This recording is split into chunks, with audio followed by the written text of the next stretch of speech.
আসসালামু আলাইকুম বন্ধুরা, একটু ফুলের দোকানে আসলাম। এই হলুদ ফুল ৬০ টাকা পিস, গোলাপিটা ৫০ টাকা পিস, এটাও ৫০ থেকে ৬০ টাকা রেটে বিক্রি হয়। আর এই যে গোলাপির পাপড়ি কুসুম দেখছেন, এগুলোও ৬০ টাকা থেকে ৭০ টাকা বিক্রি করছে। রজনীগন্ধা একটা ১০ টাকা, গোল্ডেন স্টিক দাম ২০ টাকা। গাঁদা ফুল দেখতেছেন, এক পিস ২০ টাকা।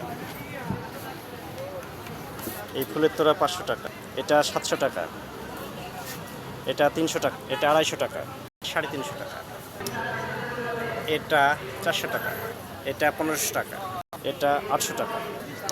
অনেক ধরনের ফুল আছে। শাহবাগে আসলে আপনারা ফুলের দোকানে দরদাম করে ফুল কিনতে পারবেন। খোদা হাফেজ বন্ধুরা, ভালো থাকবেন।